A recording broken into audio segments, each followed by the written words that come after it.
안녕하세요. 네, 오늘도 예배 자리로 나오신 모든 성도님들 주님의 이름으로 환영합니다.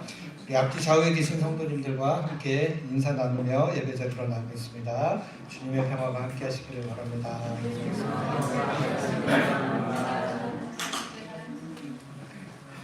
네, 이제 묵상기도 하심으로 오늘 주일 예배를 하나님께 드리겠습니다. 시온에 따라 크게 기뻐할지어다.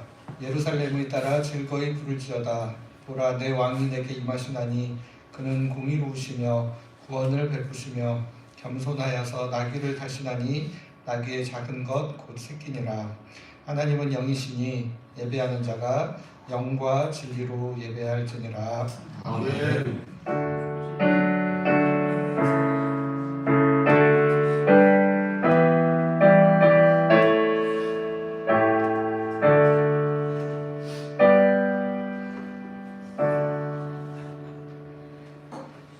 다윗의 이름으로 오시는 주 예수님의 이름을 찬양합니다.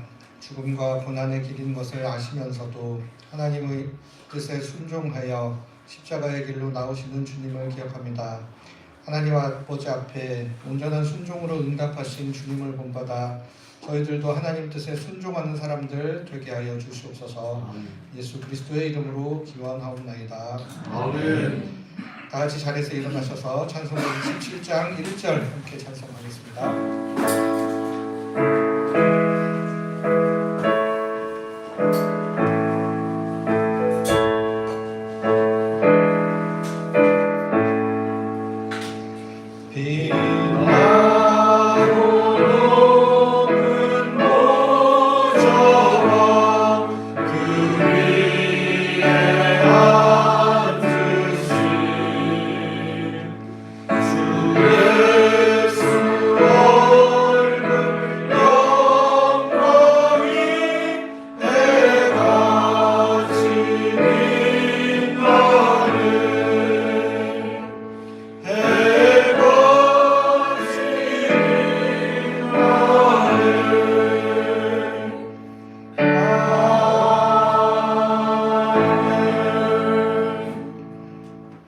사도신경으로 우리의 신앙을 하나님께 고백하겠습니다.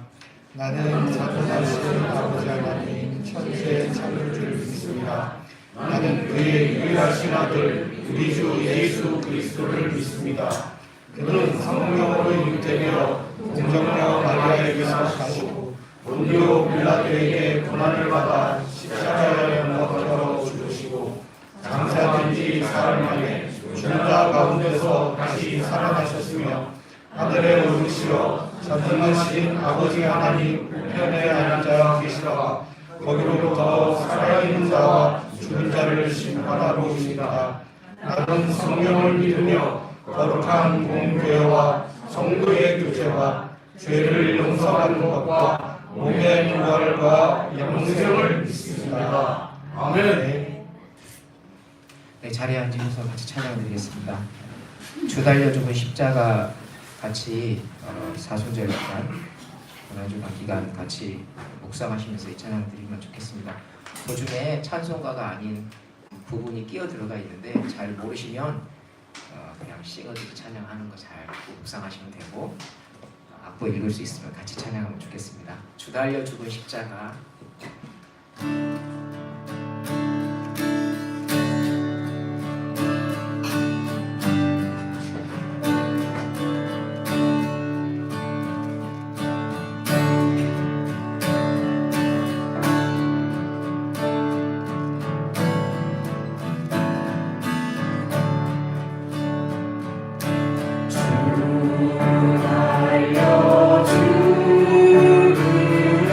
십자가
박힌 손과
죽임당하신 우리가 같이 찬양합니다.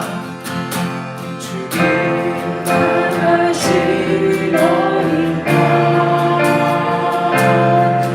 모든 족속과 왕국 백성과 나라 가운데서 우리를 비로소서 하나님께 드리셨네. 죽임당하신 죽임당하신 어린아 우리들을 나라와 제사장 삼아 주셨으니 우리는 주와 함께 이 땅에서 다스리리.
제가 주중에 들으면서 너무 감동을 받았던 찬양입니다. 아시는 분도 있을 것 같고 그러지 않은 분도 있을 것 같은데 같이 이 찬양 한번 들으시고 잘 모르겠으면 묵상하시면서 나가시면 될 것 같습니다.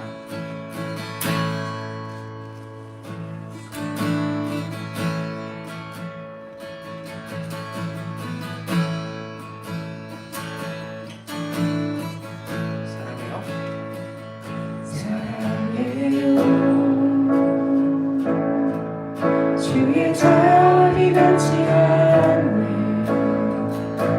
모든 삶 주의 손에 있니 눈을 뜰 때부터 잠들 때까지 노래해 주의 선하시네 평생 신실하신 평생 신실하신 주 내 평생 주이신 하나님 나의 모든 길에 같이 노래해 주의 선하신 주의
사랑의 하나님 아버지, 오늘도 함께 모여서 당신께 예배를 드릴 수 있는 공동체를 허락해 주심에 감사드립니다. 예배를 드릴 수 있는 공간, 지체들, 모든 섬김을 당연하게 여기지 않으며 감사함과 기쁨으로 예배의 자리로 나아갑니다. 내일부터 고난주간이 시작됩니다. 또한 고난주간 특별 새벽 기도회도 열립니다. 예수님의 고난과 우리의 죄를 용서하신 그 사랑과 희생을 기억하며 깊이 묵상하는 시간이 되기를 원합니다. 주님의 마음을 더 알아가는 시간이 되기를 원합니다. 저희는 연약해서 사랑하기보다 이기적인 순간들이 많습니다. 주님이 가신 십자가의 길을 보며 저희에게 사랑할 수 있는 결단과 용기를 주세요. 십자가 죽음으로 저희를 자녀 삼아 주시고 하나님께 나아갈 수 있도록 길을 만들어 주신 그 은혜에 더욱더 감사할 수 있는 고난주간이 될 수 있기를 기도합니다. 예수님의 십자가와 고난을 묵상하며 세상에 일어나고 있는 많은 고통을 또 돌아보기를 원합니다. 세상은 전쟁과 경쟁과 미움으로 혼란스럽습니다. 또한 얼마 전 있었던 산불로 고통 속에 지내고 있는 이웃들이 있습니다. 이럴 때일수록 이 세상을 향하신 하나님의 사랑과 변함없는 당신의 뜻을 다시 찾으며 깨닫는 시간이 되게 하시고 하나님의 자녀로 할 수 있는 것들을 발견하는 저희의 일상이 되게 해주세요. 대한민국은 다시 대선을 앞두고 있습니다. 주님, 분열과 거짓이 가득한 이 사회를 불쌍히 여겨주세요. 하나님을 두려워하며 국민을 먼저 생각하는 대통령이 선출되게 하시려 더욱더 하나 되는 대한민국이 되게 해주세요. 오늘 예배를 위해 기도합니다. 오늘 드려지는 모든 마당의 예배를 기쁘게 받아주세요. 말씀을 전하시는 양동현 목사님을 통해 생명의 말씀이 선포되게 하시고 듣는 저희들의 마음과 영혼도 하나님을 향하여 깨어 있어서 말씀으로 변화되는 삶을 살 수 있도록 함께 해주세요. 예배를 통하여 마음과 몸이 아픈 지체들을 치유하여 주시고 회복이 일어나는 시간이 되게 해주세요. 예배를 위해 섬기는 모든 손길들을 기억하여 주시고 기쁜 섬김이 되도록 더욱더 넘치는 은혜와 힘을 더해주세요. 이 시간 오직 살아계신 하나님께만 예배를 드립니다.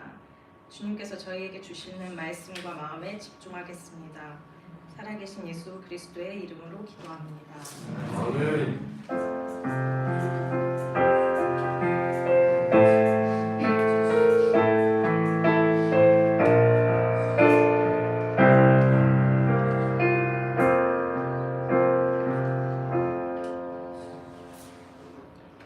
찬송가 210장 1절 함께 찬양하며 응원하겠습니다.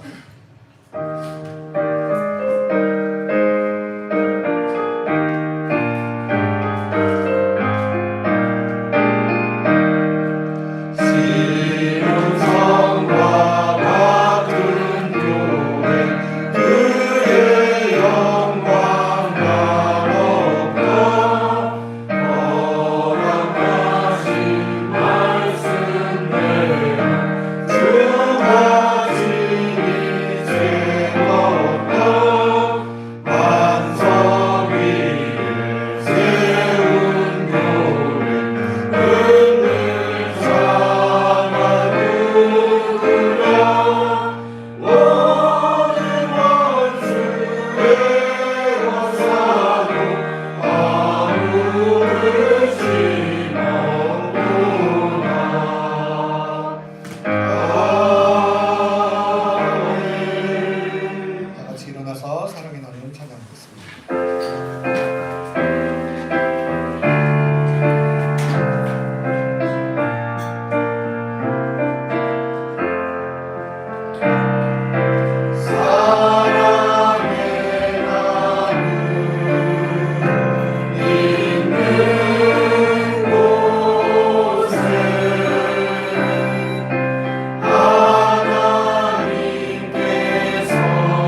언제나 풍성한 사랑과 은혜로 함께하여 주시는 하나님 아버지, 오늘도 주님 앞에 예배하며 정성스럽게 준비한 예물을 통해 주님을 향한 사랑과 감사를 고백합니다.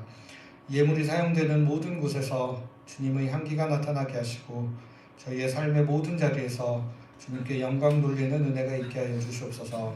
특별히 이번 한 주 주님의 십자가를 깊이 묵상하며 우리를 사랑하시되 죽기까지 사랑하신 예수 그리스도의 마음을 깊이 깨닫는 은혜가 있게 하여 주시옵소서. 참 사랑의 주 되시는 예수 그리스도의 이름으로 기도드립니다. 아멘.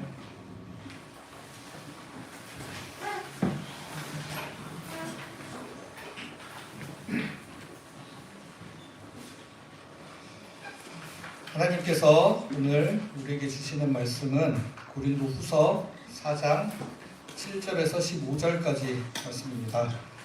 오늘도 새번역 성경으로 좀 같이 말씀을 읽으려고 하는데요.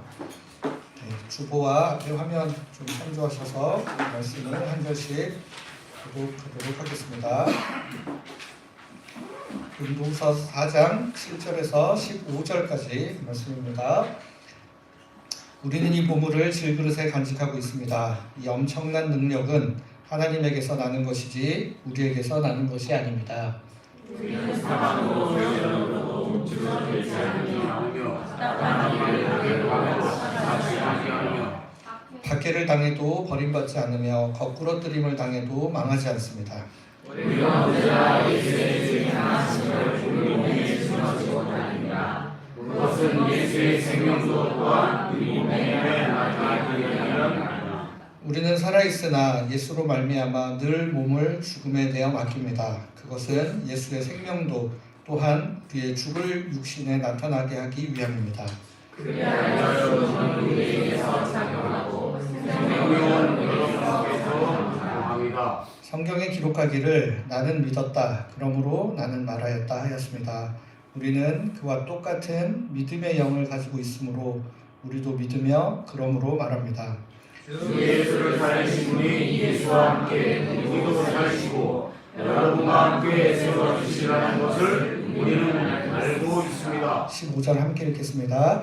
이 모든 일은 다 여러분을 위한 것입니다. 그리하여 하나님의 은혜가 점점 더 많은 사람에게 전파되어 감사하는 마음이 넘치게 하고 하나님께 영광을 돌리게 하는 것입니다. 아멘. 우리 중국 사자 성어 중에 백락상마라는 말이 있습니다. 직역하면 백락이 말을 감별한다라는 뜻이지만 숨은 인재를 잘 발굴해야 한다라는 의미로 사용되는 사자성어라고 합니다. 이 말이 이런 뜻으로 사용되게 된 유래는 다음과 같습니다. 초나라 왕이 백락에게 천리말을 구해달라고 요청을 했습니다. 그 요청을 받은 백락은 여러 나라를 돌며 말을 찾아다녔지만 좀처럼 마음에 드는 말을 찾을 수 없었습니다. 그러던 중 제나라에서 돌아오던 길에 소금수레를 끌며 비탈길을 힘겹게 올라가는 초라한 말 한 마리를 발견하게 됩니다. 겉보기에는 매우 지치고 초췌해 보였지만 백락이 다가가자 그 말은 눈을 크게 뜨고 크게 울부짖는 소리를 내었습니다. 그 모습을 본 백락은 이 말이 범상치 않은 말임을 직감하고 소금장수에게서 그 말을 샀습니다. 그리고 그 말을 초나라 왕에게 데리고 갑니다. 그런데 초나라 왕은 그 말의 볼품없는 모습 때문에 크게 실망합니다. 그러자 백락은 이 말은 그저 혹사당하고 제대로 먹지 못해 힘이 빠진 것일 뿐 본래는 하루에 천리를 달리는 천리마입니다. 잘 먹이고 보살피면 본래의 힘을 되찾을 것입니다 라고 설명합니다. 그리고 그 후 그 말을 잘 먹이고 보살폈더니 과연 백락의 말처럼 천리마는 천리마의 위용을 되찾아 굉장히 잘 달리는 말이 되었다고 합니다. 이처럼 겉으로 보기에는 낡고 초라해 보이지만 그 안에 놀라운 가능성과 가치를 담고 있는 것들이 많습니다. 질그릇같이 연약한 육체를 가진 우리도 이와 같습니다. 겉으로 보기에는 연약하고 보잘것없어 보여 도무지 생명의 능력을 드러낼 수 없을 것처럼 보입니다. 하지만 우리 안에 거하시는 보배로우신 주님으로 인해 우리는 놀라운 은혜와 생명의 능력을 나타내며 살 수 있습니다. 오늘 함께 나누는 말씀을 통해 이 놀라운 비밀을 함께 발견해가는 은혜가 있기를 바랍니다. 아멘. 저희는 지난주 말씀을 통해서 새 언약이 얼마나 영광스러운지 함께 살펴보았습니다. 바울 사도는 특별히 하나님과 이스라엘 백성 사이에 최초에 맺었던 옛 언약과 대조를 하면서 새 언약이 얼마나 더 영광스러운지를 논증합니다. 옛 언약은 율법 준수를 보증으로 하여 지속되는 언약인 반면에 새 언약은 성령 하나님께서 직접 보증해 주시는 언약입니다. 옛 언약은 율법을 통해 우리가 하나님의 뜻을 이루어가는 방식이었는데 사람들은 그것을 온전히 지키지 못하는 경우가 많았기 때문에 최초 율법을 주셨던 목적과는 다르게 그 율법이 자꾸 죄를 지적하는 역할을 하게 되었습니다. 반면에 새 언약은 우리 안에 거하시는 성령 하나님의 인도하심을 따라 사는 방식이기 때문에 우리를 새로운 생명의 길로 인도하는 역할을 합니다. 그러니까 옛 언약도 하나님의 뜻을 우리에게 가르쳐주는 초등교사의 역할을 하기 때문에 그것 또한 굉장히 영광스러운 것이기는 하지만 새 언약을 통해서는 성령 하나님께서 우리 안에 거하심으로 그 영광을 우리에게 보여주신 것이기 때문에 더욱 영광스러운 것이다 라고 이야기를 합니다. 그러니까 결국 옛 언약은 하나님의 영광의 빛을 반사하는 역할을 했기 때문에 그 빛 자체이시고 빛의 근원이신 예수님과 성령님의 영광이 나타나면 사라질 수밖에 없는 영광이라는 것입니다. 마치 태양이 떠오르면 그 빛을 반사하던 달은 그 빛을 잃어버리는 것과 같이 말입니다. 그리고 우리에게 주어진 새 언약의 영광은 영광스러운 사역의 일꾼으로 부름받은 우리가 주님과 같은 모습으로 변화되어 갈 때 더욱 큰 영광에 이르게 된다라고 성경은 기록하고 있습니다. 우리가 생각하는 세상적인 성공이나 세상 사람들이 바라는 방식이 아니라 우리가 주님을 닮아서 변화되는 것을 보면 그것을 통해 하나님의 영광이 우리와 세상 가운데 드러난다라고 지난주까지 말씀을 잘 나눴습니다. 어떻게 좀 기억이 나시나요? 감사합니다. 기억이 안 나서야 저도 먹고 삽니다. 자꾸 똑같은 거 반복해서 하면서 여러분들이 잘 하실 수 있도록 저에게 기회를 주셔서 너무 감사합니다. 지난주에 저희가 새 언약이 이렇게 영광스러운 거다. 정말 이 새 언약이 이토록 영광스러운 것이다 라고 이야기했던 바울 사도는 고린도후서 4장을 시작하면서 자신들이 그 직무를 맡아 수행하는 새 언약의 일꾼이 돼서 어떻게 살아가고 있는지를 먼저 이야기를 하고 있습니다. 고린도후서 4장 1절 2절 말씀 한 목소리로 한번 읽어보겠습니다. 시작. 그러므로 우리는 하나님의 자비를 힘입어서 이 직분을 맡고 있으니 낙심하지 않습니다. 우리는 부끄러워서 드러내지 못할 일을 배격하였습니다. 우리는 간교하게 말씀하고 하나님의 말씀을 왜곡하지 않습니다. 우리는 진리를 환히 드러내고서 하나님의 앞에서 모든 사람의 양심에 우리 자신을 떳떳하게 내세웁니다. 그러므로 그렇기 때문에 우리는 하나님의 자비를 힘입어서 이 직분을 맡고 있으니 이제 뭐라 그러냐면 우선은 낙심하지 않습니다 라고 이야기합니다. 이 내용은 뒤에 이제 7절부터 이어지는 내용과도 좀 연결이 되는데 7절 이후에서는 하나님께서 질그릇처럼 연약한 우리 안에 하나님 보배로운 것들을 맡겨주셨기 때문에 그것이 하나님으로부터 말미암았기 때문에 우리가 낙심하지 않을 수 있다라는 이야기를 뒤에 가서 또 합니다. 그렇기 때문에 이거는 뒤에서 좀 더 살펴보도록 하고 두 번째는 뭐라고 이야기를 하냐면 자기가 이런 새 언약의 직분을 맡은 사람이니까 우선은 낙심하지 않고 살아가고 또 떳떳하게 살아갑니다. 떳떳하게 자신을 내세우면서 살아갈 수 있습니다 라고 이야기를 합니다. 이 부분은 대적자들이 바울을 비난했던 내용들과 굉장히 연관이 있습니다. 그래서 2절 앞부분에 우리는 부끄러워서 드러내지 못할 일들을 배격하였습니다. 이게 사실은 떳떳하게 살고 있다는 거가 이 내용들을 다 포괄하고 있는 내용이기는 한데 그래서 먼저는 부끄러워서 드러내지 못할 일들은 하지 않는다. 그리고 간교하게 행하면서 살지 않는다.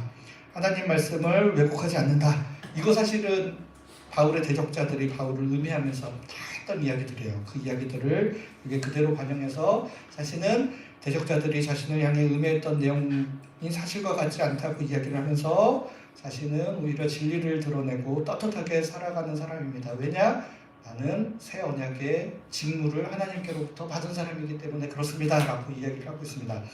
그래서 이거는 이제 오늘 내용에서 아주 중요한 부분은 아니기 때문에 좀 이렇게 간단하게 넘어가면서 그리고 나서 무슨 얘기를 하냐면 혹시라도 바울이 전하는 복음이 가려져 있는 일들이 혹시라도 생긴다면 그거는 아까 이야기한 것처럼 바울이 뭐 떳떳하지 못한 일을 하거나 아니면 간교한 일을 하거나 하나님 말씀을 왜곡했기 때문에 하나님의 복음이 가려지는 것이 아니라 그런 것이 아니라 이 세상의 신이 믿지 않는 자들의 마음을 어둡게 했기 때문에 복음이 잘 전해지지 않는 일들도 간혹 생긴다. 이런 이야기를 하는 겁니다.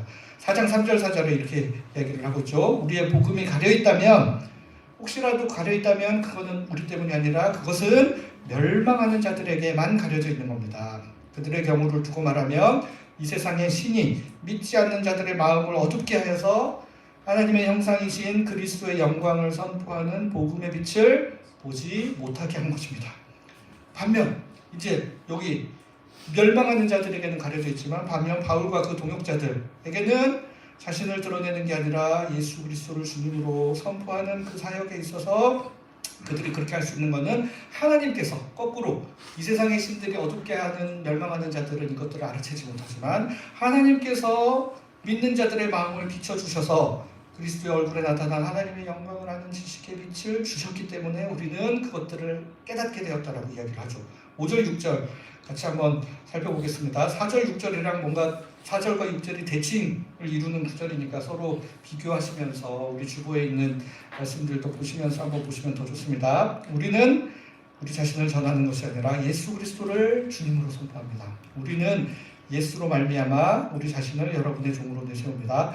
어둠 속에 빛이 비쳐라 하고 말씀하신 하나님께서 이건 이제 창세기 1장 3절에서 빛이 있으라 하셨던 그것들을 인용하는 겁니다. 그 말씀하신 하나님께서 우리 마음속을 비추셔서 예수 그리스도의 얼굴에 나타난 하나님의 영광을 아는 지식의 빛을 우리에게 주셨습니다. 그러니까 성경에서도 보면 하나님 나라의 비밀은 감추어져 있는 것이다 라고 많이 이야기를 하고 있습니다. 예수님께서 비유의 말씀을 들려주실 때도 들을 귀 있는 자는 들으라 말씀하셨습니다. 똑같은 것을 보고 똑같은 것을 경험하고 예수님께서 들려주시는 비유의 말씀을 똑같이 듣지만 어떤 사람들은 그 말씀을 받아들이고 어떤 사람들은 그 말씀을 받아들이지 않는데 이게 다 이런 이유 때문이라는 것입니다.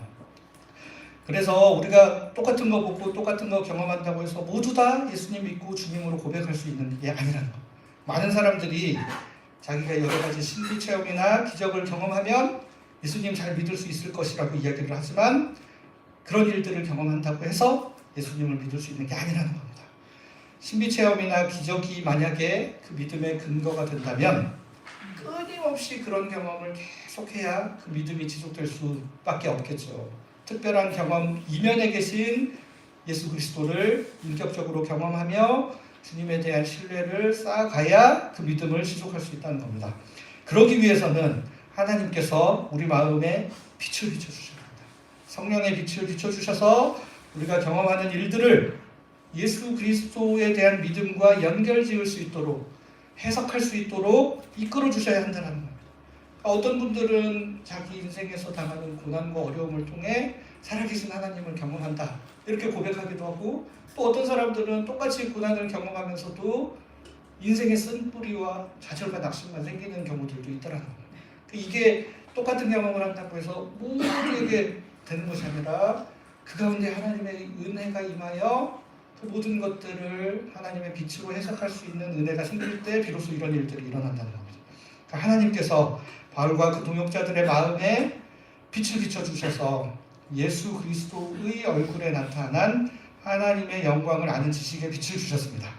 그 빛에 노출되고 그 영광에 노출되고 나니 바울은 여러 가지 모진 고난이 있다고 하여도 그것을 피하지 않고 또 2절에서 앞에서 이야기했던 것처럼 자기가 부끄러워서 드러내지 못할 일을 하면서 살지 않고 간교하게도 행하지 않습니다. 하나님의 말씀을 왜곡할 필요도 없습니다. 그저 신실하게 진리를 드러내며 살 뿐이라는 겁니다. 이 모든 것이 성령께서 우리 마음에 빛을 비춰주셔서 어느 것이 정말 좋은 것인지를 판단할 수 있는 안목을 우리에게 허락해 주셨기 때문에 가능합니다. 예수 그리스도 믿고 살아가는 것이 이 세상에서 제일 귀하고 소중한 일이라는 것을 여러분들이 막 세뇌한다고 되는 게 절대 아니라 성령의 빛을 비춰주실 때 여러분들이 자발적으로 이게 너무 좋은 거구나를 깨달을 수 있게 된다는 겁니다. 그리고 그 영광의 빛에 노출된 바울은 놀라운 비밀을 발견하면서 이렇게 고백을 하고 있습니다. 우리 고린도후서 4장 7절 제일 중요한 말씀이죠. 같이 한 목소리로 읽어보겠습니다. 시작. 우리는 이 보물을 질그릇에 간직하고 있습니다. 이 엄청난 능력은 하나님에게 나는 것이지 우리에게서 난 것이 아닙니다. 아멘. 아멘. 우리가 이 보물을 질그릇과 같은 우리 안에 간직하고 있습니다. 여기서 이 보물이라고 표현을 하고 있습니다. 그렇기 때문에 이 보물, 이거는 이제 여러분들 국어 공부하실 때 이 지시대명사가 나오는 바로 앞에 있는 것을 지시하는 경우가 많지 않겠습니까? 그렇기 때문에 1차적으로는 바울이 바로 앞구절에서 지칭하고 있는 예수 그리스도의 얼굴에 나타난 하나님의 영광을 아는 지식의 빛입니다. 너무 길어서 뭔 소리인지 모르시겠지만 다른 말로 4절에서 또 비슷하게 어떻게 표현을 하고 있냐면 믿지 않는 자들이 보지 못했던 게 뭘 보지 못했느냐? 하나님의 형상이신 그리스도의 영광을 선포하는 복음의 빛. 같은 말입니다. 사실은 같은 말인데 둘 다 너무 길게 표현을 해가지고 정리를 해보면 예수 그리스도를 보면 그것을 통해 하나님의 영광을 발견할 수 있다는 겁니다. 하나님의 영광이 예수 그리스도 안에 그대로 담겨있다는 사실이 놀라운 복음의 비밀이라는 거예요. 왜냐? 지금이야 우리는 예수님을 당연히 하나님의 아들이시고 하나님과 동등하신 분이라고 믿지만 이 당시 사람들 입장에서는 아직 예수가 사람인가? 온전한 아니면 훌륭한 가르침을 주는 선생님인가? 뭐 이런 정도로 생각하는 사람들이 여전히 많이 있었기 때문에 예수가 하나님의 영광의 빛을 그대로 투영하는 하나님의 아들이라는 사실을 그대로 믿는 게 우리보다 훨씬 더 어려웠던 실제로 이 사람들이라는 겁니다. 그래서 정말 간추려서 표현한 문장 5절에서도 이렇게 표현을 하고 있습니다. 예수 그리스도를 주님으로서. 이게 이제 제일 압축된 말이 사실 세 개가 다 같은 말이거든요. 그러니까 우리가 이 보물을 질그릇에 간직하고 있다라고 할 때 그 보물이 무엇인가 하면 1차적으로는 예수 그리스도가 주님이시다. 예수 그리스도가 주님이시다라는 복음의 메시지를 우리 안에 간직하고 있기 때문에 우리가 이런 삶들을 살 수 있습니다. 이게 바로 하나님 나라의 비밀이라는 겁니다. 그러니까 이미 잘 믿고 있는 우리에게는 너무 당연하고 그냥 한번 들어도 바로 스쳐 지나가 버릴 것 같은 너무나도 자연스럽고 당연한 말이지만 믿지 않는 사람들에게는 특히 이 당시 믿지 않는 사람들에게는 절대 받아들여지기 어려운 내용이에요. 왜냐하면 예수가 주님, 퀴리오스라는 것입니다. 이 주님이라는 칭호가 우리 교회에서는 너무 많이 사용되니까 우리한테는 너무너무 익숙하고 이게 당연히 교회에서만 쓰는 용어라고 생각하지만 이 당시 1세기 당시에는 이 퀴리오스라는 칭호를 누구한테만 붙일 수 있었냐면 로마의 황제에게만 붙일 수 있는 그리고 오직 황제만이 신의 형상을 가진 존재로 받아들여졌습니다. 아까 여기서도 예수 그리스도가 하나님의 형상이다라고 표현하는 것 자체가 예수는 황제와 동일한 분이시다라고 이야기하는 것 이상해. 굉장히.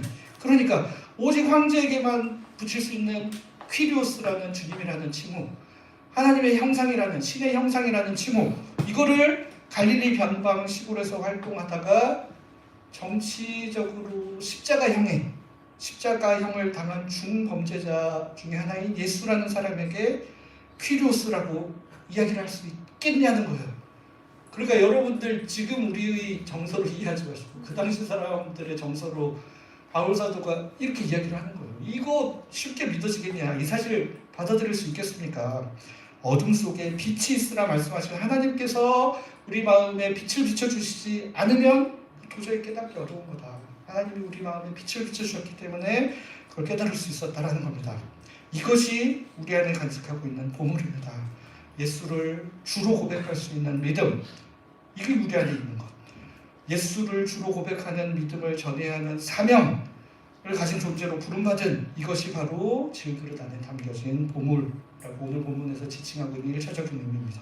그리고 우리가 지난주 본문의 내용까지 범위를 확장시켜서 생각해보면 새 언약의 보증이시며 우리 안에 거하시며 하나님을 아는 영광의 빛을 직접적으로 비춰주시는 성령 하나님이 바로 이 보물이시기 때문에 이 성령 하나님을 우리 안에 질그릇과 같은 우리의 연약한 몸속에 간직하고 살아간다라는 게 굉장히 놀라운 진리이자 놀라운 발견이자 비밀을 깨닫는 은혜라는 겁니다.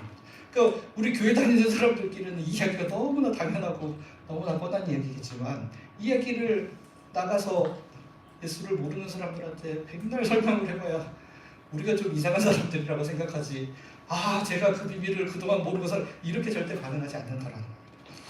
그렇다면 질그릇은 무엇이 하는 겁니다. 하나님께서 사람을 뭘로 만드셨죠? 흙으로 빚으셨습니다. 질그릇이 바로 흙그릇이라는 건데, 그래서 이 질그릇이라는 표현은 일반적으로는 사람의 본성 자체를 표현하는 말이기도 합니다. 그래서 성경에서도 사람을 그릇으로 표현하는 구절들이 굉장히 많이 나옵니다. 아내는 더 연약한 그릇이다, 이렇게 표현하는 구절도 나오고, 자기를 깨끗하게 쓰면 귀히 쓰는 그릇이 된다 라는 표현들을 성경에서 사용하고 있기 때문에 이 그릇이라는 단어 자체가 굉장히 사람을 표현하는 용어로서 성경에서 사용되고 있다.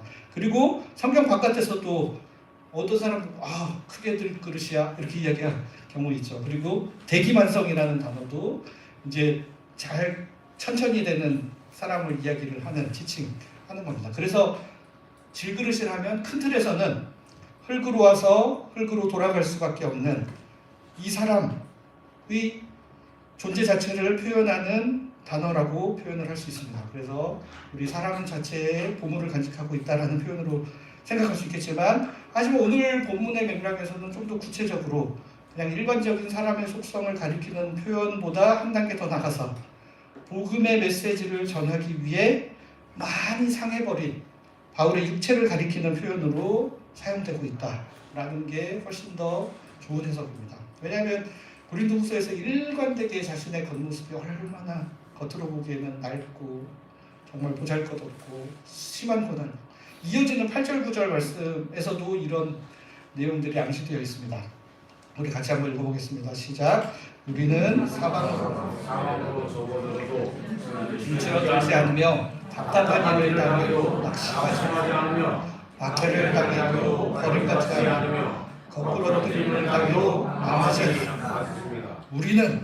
우리가 누구라고 그랬죠? 계속 말씀드렸죠. 바울이랑 그 동역자들 사역하는 동안 그동안 이런 일들을 겪었다는 거예요. 사방으로 죄어듬을 당하고 답답한 일을 당했고 박해를 당하고 거꾸로 틀림을 당했다는 겁니다. 그러니까 일반적으로 질그릇과 같이 연약한 육체를 가진 사람들은 사방으로 죄어들고, 사방으로 죄어드는 일들이 생기면 어떤 게 자연스러운 반응이냐면 움츠러드는 것이 자연스러운 반응이고, 답답한 일을 당하면 낙심하는 것이 자연스러운 반응이고, 박해를 당하면 버려지고 거꾸로 들임을 당하면 망하는 게 정상이지만 우리는 그렇지 않다. 바로 보물을 그 안에 간직하고 있기 때문에 그 보물의 능력으로 말미암아 죄어들었으나 움츠러들지 않고, 답답한 일을 당하나 낙심하지 않으며, 박해를 당하지만 버림받지 않고, 거꾸로 떠밀을 당해도 망하지 않게 되었다라는 겁니다. 7절의 표현대로 이 엄청난 능력이 자신에게서가 아니라 하나님에게서 나온 것이다 라고 이야기를 하고 있습니다.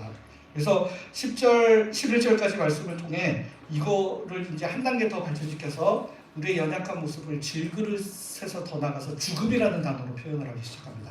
그리고 우리 안에 있는 보물을 생명이라는 단어로 10절, 11절 말씀 같이 한번 읽어보겠습니다. 시작. 우리는 언제나 예수의 죽임당하심을 우리 몸에 짊어지고 아닙니다.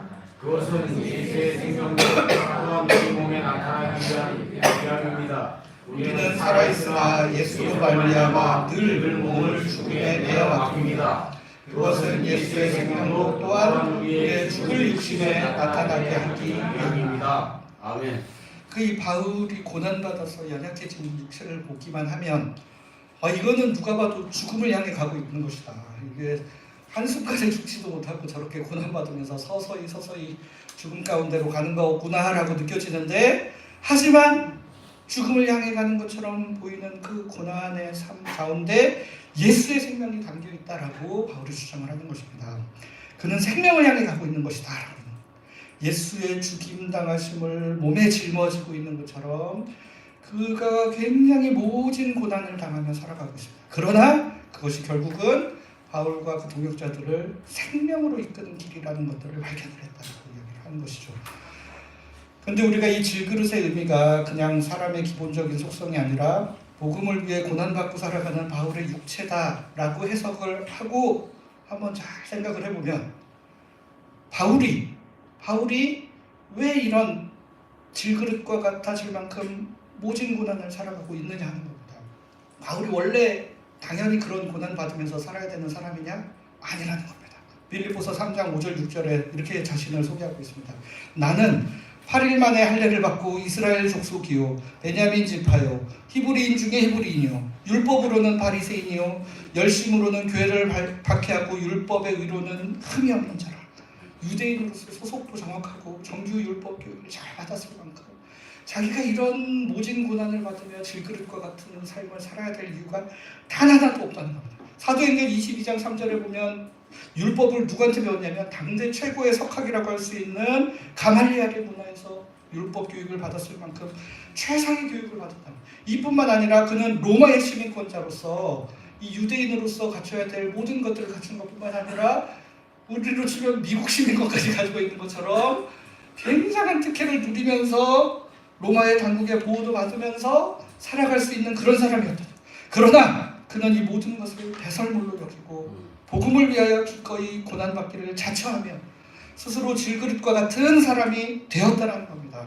그가 다메섹으로 가던 길에 예수 그리스도의 영광의 빛을 보지 않았더라면 굳이 이런 모진 삶을 살 필요가, 그럴 이유가 단 하나도 없는 그런 사람이었는데, 그런 그가 예수 그리스도의 영광의 빛에 사로잡히고 나니 죄인 중에 괴수라고 할 만한 자신을 다시 살려주시고 새로운 생명의 기회를 주신 그 하나님의 은혜가 너무나 사무치게 감사합니다라는 고백을 하면서, 그것이 너무 가치 있고 좋은 거기 때문에 그 전에 누리고 살던 모든 것들, 이건 그냥 배설물같이 별것도 아닙니다. 남들은 가말리엘보다 그리고 로마 시민권자, 나는 그런 것도 어떻게, 이런 거 아무것도 자랑할 것도 아니고 좋은 것도 아무것도 아니라는 거를 본인이 깊이 깨달아 버린 거예요. 이거 막 어떻게든 잘 지키면서 살기 위해 자기 인생을 바치는 게 오히려 죽음에 자신의 몸을 내맡기는 것처럼 느껴진다는 겁니다. 그러니까 그가 자신이 이전에 누렸던 이거 그대로 다 누리면서, 나는 유대인으로서 선생으로서 존경도 받고 그 다음에 로마 시민권자로서 대접도 잘 받으면서 동시에 이 복음의 비밀에 담겨진 이 보물을 잘 간직하고 살아야지, 이렇게 이야기하지 않았다는 겁니다. 더 좋은 것들을 간직하고 살기 위해 그보다 덜 좋은 것들은 과감히 포기하며 살기로 결정을 했다는 겁니다. 바울이라고 그 전에 누리던 거 안 좋았겠습니까? 사람인데 너무너무 좋았을 겁니다. 제가 자신 있게 이야기할 수 있습니다. 그러나 좋은 거예요. 너무너무 좋고 편리하지만 그 좋은 거는 일시적이고 잠깐 있다 사라지는 행복입니다. 이거보다 더 좋은 게 있기 때문에 과감히 이걸 버릴 수 있는 겁니다. 여러분들 자동차 같은 거 타실 때 지금 타는 것도 좋지만 더 좋은 차 나타나면 옮겨 타고 싶어지시잖아요. 그렇잖아요. 그게 자연스러운 마음이듯이 바울한테는 이게 그런 거예요. 이게 예수를 믿고 설령 고난받더라도 그렇게 사는 게 딱 봤을 때는 훨씬 더 좋은 것 같은데, 좋아 보이는데, 그러니까 이런 판단이 정확하게 쓰면 더 좋은 거 간직하기 위해 덜 중요하고 덜 좋은 거는 과감히 포기하면서 자연스럽게 그렇게 될 수 있다. 그렇기 때문에 아까 앞에 이야기한 것처럼 하나님께서 성령의 빛을 우리 안에 비춰주셔서 그리스도를 아는 영광의 빛이 얼마나 소중하고 얼마나 좋은 건지, 그게 정말 보물 같은 것이구나라는 것을 깨닫게 해주시는 은혜가 우리에게 있는 게 너무나도 중요하다는 겁니다. 바울만 그런 게 아니라 바울보다 먼저 스스로 질그릇 되신 분이 계십니다. 바로 예수 그리스도십니다. 빌립보서 2장 6절에서 8절 말씀 한 목소리로 읽어보겠습니다. 시작. 그는 근본 하나님의 본체시나 하나님과 동등함을 취할 것으로 여기지 아니하시고 오히려 오히려 자기를 비워 종의 형체를 가지사 사람들과 같이 되셨고 사람의 모양으로 나타나사 자기를 낮추시고 죽기까지 종하셨으니 곧 십자가에 죽으시니라. 아멘. 예수님은 하나님 그 자체셨습니다. 하나님의 본체셨습니다. 그는 보물 그 자체셨습니다. 존재 그 자체만으로도 영광이셨던 예수 그리스도께서 그 모든 영광을 다 버리시고 무엇을 가지셨다고요? 종의 형체를 가지셨고 질그릇과 같은 형체를 가지시고 사람이 되셨다라는 겁니다. 사람들 중에서도 가장 연약한 사람들, 우리 모두가 아까 질그릇과 같이 흙으로 와서 흙으로 가는 존재이기는 하나 그 중에서도 유난히 더 연약하고 유난히 더 괴로운 사람들 곁에서 그들이 당하는 고난과 고초를 함께 겪으셨다는 거예요. 그러시지 않으셔도 돼요. 굳이 안 그러셔도 되는데 배고픈 사람들 곁에서 함께 배고픔을 겪으면서 막 밀 이삭 비벼가지고 서리에서 먹어야 될 정도로 정말 그런 예수님이라고 좋은 거 안 먹고 싶으셨겠어요. 당연히 좋은 거 먹고 싶으셨는데 그 사람들 가난한 사람들과 같이 지내다 보니 밀 이삭 비벼가지고 막 그거 가지고 먹어도 되니 안 되니로 따지고 해야 될 정도로 구질구질한 삶을 굳이 사셨다라는 겁니다. 아픈 사람들 곁에서 그 아픔을 함께 나누셨다는 거예요. 피곤해서 좀 쉬려고 막 딴 데로 가면 사람들이 군대처럼 몰려오면 계속 그 사람들을 받아서 치료해 주시고 어루만져 주시는 일들. 그리고 이 세상에서 죄인이라고 분리되던 세리와 창녀와 이런 사람들 그 누구도 가까이 가고 싶지 않았던 사람들. 그러니까 멀리서 손가락질만 해도 누가 뭐라고 하지 않지만 굳이 자기가 그 틈에 껴가지고 손가락질을 같이 받는 그런 삶을 사셨다는 겁니다. 그러니까 예수님의 십자가 고난은 십자가에 달리시던 마지막 순간에만 당하신 게 아닙니다. 사실은 종의 형체를 갖고 사람이 되신 그 순간부터 예수님께서 모든 고난과 고초를 함께 당하시면서 사셨습니다. 왜 그러셨습니까? 굳이 그러지 않아도 되는 그분이 왜 그러셨습니까? 하나님의 본체이신 그분이 전지전능하신 하나님이 왜 그러셨습니까? 우리를 사랑하셨기 때문입니다. 우리를 사랑하는 것이 보물과 같이 귀한 것이어서 기꺼이 그런 삶을 사셨습니다. 그 누구도 바울과 예수님께 그런 삶을 살라고 강요한 것이 아닙니다. 그 안에 감추인 보물이 너무나 좋기 때문에 그 보물을 간직하기 위해 기꺼이 질그릇과 같은 삶을 사신 겁니다. 여러분 요즘 폭삭 속았수다 많이들 보고 계시죠? 거기서 보면 거기 이제 판타지예요. 일종의 판타지죠. 사실 실제로 어떻게 그렇게 살 수 있을까? 저는 부모인데도 도저히 저희 아이들을 위해서 그렇게 살 자신도 없고 그렇게 살지도 못하고 있는데 그걸 그렇게 표현하는 이유가 뭐냐면 사랑하기 때문에 그렇게 자기들 내주고 구질구질해 보이는 부모의 삶을 살아도 아깝지가 않은 거예요.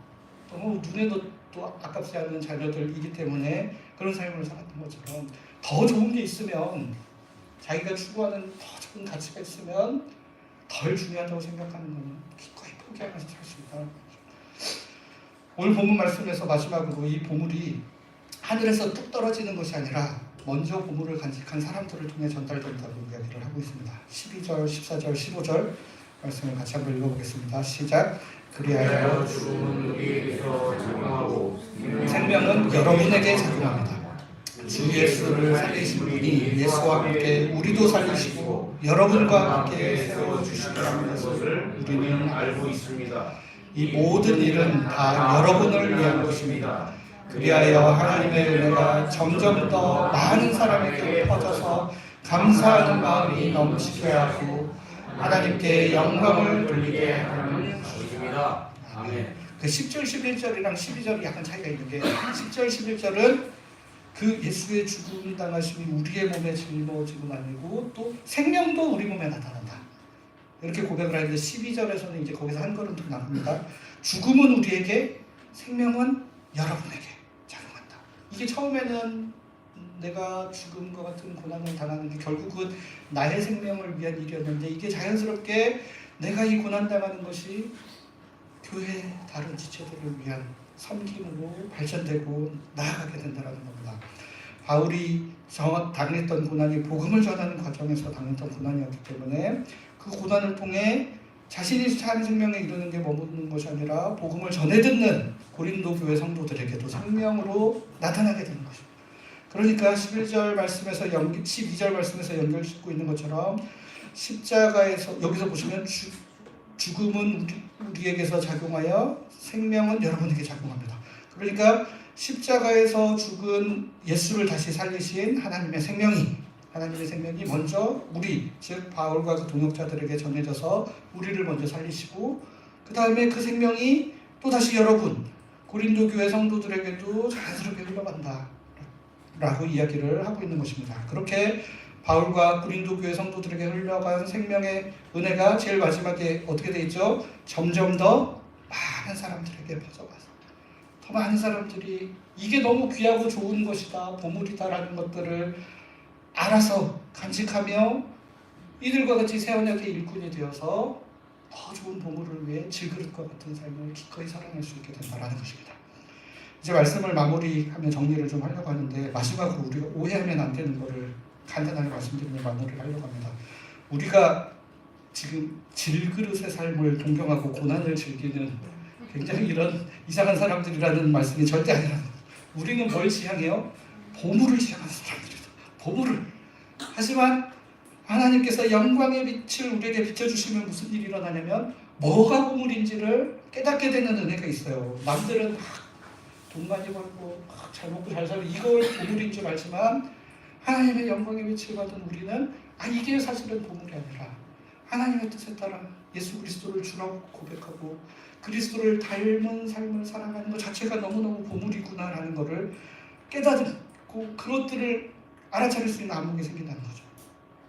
그리고 이 보물이 너무너무 가치 있다는 걸 알게 되면 여러분들 막 주식 뭐 오를 거라는 비밀을 누군가 알고 있으면 막 그냥 남들한테 소문 안 내고 막 얼른 넣고 싶어지는 거 똑같은 마음이에요. 사실은 이거 너무너무 좋은 거니까 이거 위해서 기꺼이 주식 막 전 재산 해가지고 오른다는 확신만 있으면 무조건 다 될 거잖아요, 여러분.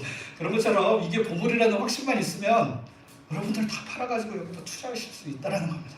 예수 그리스도를 닮고 살아가는 거 이게 보물이라는 것들을 받아들이면 여러분들 전 재산 다 올인하셔도 절대 손해나는 일이 아니라 혹시라도 내가 질것과 같이 더 연약해져서 내 안에 보물이 더 빛날 수 있다면 기꺼이 연약해지는 삶을 살 수 있게 됩니다. 왜냐? 우리는 보물을 지향하는 사람들이니까.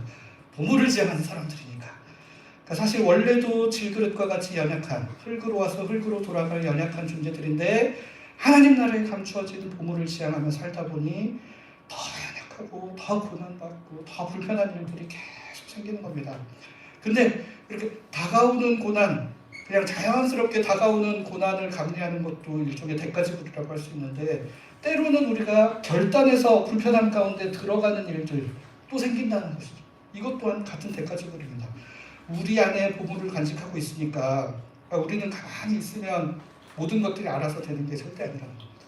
여러분 하나님의 은혜를 그런 식으로 잘못 해석하면 안 됩니다. 만약에 우리가 가만히 있어도 자연스럽게 모든 것들이 다 이루어질 거면 하나님이 우리를 사람으로 만들지 않고 로봇을 만드셨을 거예요. 로봇을 만들면 그냥 자연스럽게 입력된 대로 정확하게 되죠. 근데 하나님이 사람을 만드셔서 자유의지를 주셔서 이렇게 살 수도 있고 저렇게 살 수도 있는 권리를 우리한테 주셨다는 것은 우리가 선택하고 대가지불하고 노력하고 애쓰는 것을 주님께서 사용하셔서 하나님 나라를 이루어 가신다는 뜻이기도 합니다. 하지만 그런 대가지불을 하더라도 우리가 보물을 지향하는 삶을 포기하지 않고 겉으로 보기에 더 초라해 보이는 질그릇 중에서도 깨지기 직전의 질그릇과 같은 모습으로 살아가더라도 기꺼이 그 길을 살아가는 것, 그리고 그 좋은 보물을 나 혼자만 간직하는 게 아니라 다른 사람들에게도 이런 보물을 간직할 수 있도록 초대하는 것, 이게 바로 새 언약의 일꾼들의 삶이라는 겁니다. 그러니까 누차 말씀드리지만 이 모든 거의 출발이 뭐예요? 보물이 뭔지를 알아차리고 발견하고 누리는 것으로부터 시작된다라는 것입니다. 그렇기 때문에 그러니까 우리가 시작 자체가 예수 그리스도 안에 담긴 보물을 우리가 누리는 겁니다 라고 이야기를 하기 때문에, 그렇기 때문에 우리가 은혜라고 표현을 하는 거예요. 사실은 그 가운데 우리의 노력과 대가지불과 희생과 헌신도 사실은 다 들어가 있지만 이것들 다 지나고 나서 되돌아보니 이거는 내가 사실은 노력하고 막 애쓰고 수고한 것처럼 보였지만 사실은 이게 다 은혜였구나. 하나님이 우리에게 마음의 빛을 비춰주셔서 깨달았기 때문에 이것들이 가능했고, 그 결단하지 않고 싶고 대가지불하지 않고 막 갈등하던 그 순간에 하나님께서 은혜를 주셔서 그런 좋은 삶으로 잘 결단하며 살 수 있었구나. 그렇기 때문에 이 모든 것이 하나님의 은혜입니다. 저는 한 게 아무것도 없습니다라고 표현한다고 해서 우리가 아무것도 안 하고 있었다는 게 아니라 돌아보니 은혜였다는 거예요. 돌아보니 이거는 은혜라고 고백하지 않을 수밖에 없었다. 이게 바로 우리 기독교에서 고백하는 선행하는 하나님의 은혜에 대한 고백이라는 겁니다. 하나님의 은혜에 감동하여 우리가 애쓰고 수고하고 노력할 수 있었기 때문에 그것이 은혜였다는 겁니다. 이번 한 주 고난주간으로 예수님의 십자가 은혜를 깊이 묵상하는 한 주가 될 텐데, 이 시간을 통해 여러분 십자가 안에 감추어진 보물, 예수님이 정말 고난의 길을 가셨는데 그게 참 보물이었구나라는 발견이 있는 우리 모두가 되기를 바랍니다. 특별히 저희가 교회에서 매주 하지도 않고 매일 하지도 않습니다. 1년에 한 번 이 기간에 좀 특별 새벽 기도회로 함께 모입니다. 좀 고생스럽더라도 기꺼이 대가지불할 가치가 있는 일이라고 생각합니다. 이번 주에는 교회로 나오셔서 함께 십자가의 은혜를 묵상하는 것도 좋을 것 같습니다. 이게 사실은 여기 와서 머무는 시간은 뭐 30분이 될지 40분이 될지 그 정도 시간밖에 안 되지만, 사실은 여러분들이 마음을 먹는 그 순간부터, 결단하는 그 순간부터 이미 새벽 기도회가 이미 시작되고 있는 거예요. 그래서 내일 일찍 일어나야 되니까 일찍 자야지 라고 결단하고, 이게 너무 좋은 거니까 내가 저녁에 안 자고 뭣도 보고 할 수 있지만 그거보다 더 좋은 걸 위해 내가 좀 일찍 잡아야겠다. 마음 먹는 그 순간에 우리에게 이 은혜가 임한다라는 겁니다. 여러 가지 스케줄 조정하는 것부터가 준비이고, 이 모든 과정에서 하나님의 은혜를 깊이 경험할 수 있기 때문에 우리가 불편함에도 불구하고 1년에 한 번 이렇게 시간을 구별하여 특별 새벽 기도회로 모인다는 겁니다. 물론 여러 가지 상황과 여건 때문에 못 오셔도 괜찮습니다. 중요한 거는 그 보물을 발견하기 위해 여러분들의 마음을 향하는 것입니다. 여러분 마음을 향하는 하나의 표현으로서 이곳에 한번 이른 시간부터 나와서 같이 기도해보자라는 말씀인 거죠. 평소에 하시던 것처럼 각자의 자리에서 충분히 묵상하시며 보물을 발견하시고 그 은혜를 누리셔도 얼마든지 괜찮습니다. 여러분 제가 안 온다고 지옥 간다고 약박하고 싶은 마음이 눈꽃만큼도 없습니다. 여러분들 생명의 은혜를 누리시고 그 가운데서 기쁨을 발견하시는 게 저에게도 큰 기쁨입니다. 다른 사람들 눈치 보실 것도 없어요. 사실은 절대 눈치 보실 필요 없습니다. 여러분들 내가 교회에서 뭔데 이런 생각 전혀 하셔도, 그러실 거면 그냥 집에 계셔도 괜찮아요. 자신 있게 말씀. 그렇게 해서 나오시면 또 여러 사람들이 또 같은 마음으로 이 새벽부터 나왔구나라는 마음을 가지면 우리 교회도 함께 좋은 은혜를 누릴 수 있으리라 믿습니다. 이런 놀라운 은혜가 우리 모두의 삶에 충만하기를 바랍니다. 같이 기도하겠습니다. 하나님 아버지, 질그릇처럼 깨어지기 쉬운 저희를 새 언약의 일꾼으로 부르시고 저희 안에 복음의 비밀을 간직하며 살아갈 수 있는 은혜를 허락하여 주시니 감사합니다. 무엇보다 우리 안에 간직한 주님의 은혜가 얼마나 크고 놀라운 것인지를 발견하게 하시고 그 놀라운 주님의 사랑에 감격하여 기꺼이 질그릇과 같은 삶을 살기로 결단할 수 있는 은혜가 있게 하여 주시옵소서. 그리하여 우리의 어떠함이 아닌 우리 안에 거하시는 성령 하나님으로 말미암아 하나님의 사랑이 우리 주변으로 흘러가는 놀라운 사랑의 열매들도 나타나게 하여 주시옵소서. 우리의 생명 되시는 예수 그리스도의 이름으로 기도드립니다. 아멘. 우리 모두 자리에서 일어나셔서 화성에 찬양하시고 축복의 예배를 마치겠습니다.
교통하심이 질그릇과 같이 연약한 우리 안에 예수 그리스도의 사랑과 은혜를 간직하며 살아가는 모든 하나님의 백성들 위해 지금부터 영원까지 함께 하시기를 간절히 축원하옵나이다. 아멘.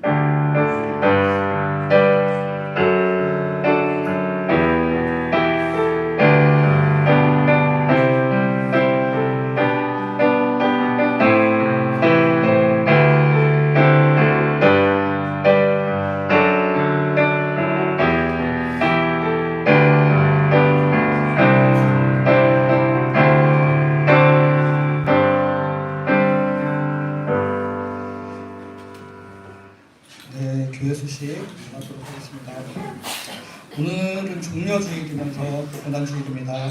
이번 주일 주님의 십자가 사랑을 깊이 묵상하는 한 주 되시기를 바라고 오늘 예배 함께 드리는 모든 성도님들께 주님의 은혜가 가득하시기를 바랍니다. 우리 한성림 집사님 지금 독일에 계시다 오랜만에 오셨죠. 지금 잠깐 또 나가셨다고 합니다. 밥 때문에 우리 제일 중요한 밥 챙기러 나가신 것 같은데 또 환영해 주시고 오랜만에 만났는데 사랑의 교제 잘 나누시면 좋겠습니다. 내일부터 우리 고난주간 특별 새벽 기도회 합니다. 새벽 5시 50분부터 새벽 기도회 시작하고요. 바로 출근하시는 분들 위해서 김밥을 좀 준비하려고 합니다. 더불어 4월 18일 금요일 저녁에는 성금요 예배가 있습니다. 이번에는 특별히 십자가 곁에서 주님의 말씀을 듣다라는 주제로 예수님께서 십자가 위에서 마지막으로 남기셨던 말씀을 함께 나누려고 합니다.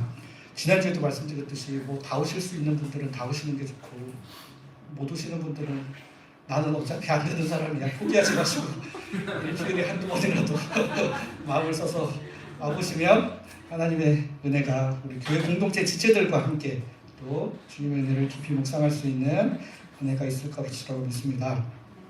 이렇게 고난주간 잘 마치고 다음 주는 부활주일 예배로 함께 드립니다. 우리 일대 담임 목사이신 이승장 은태 목사님께서 말씀을 전해주시고 청년부 지체들도 함께 초대해서 같이 11시에 예배 드리려고 합니다.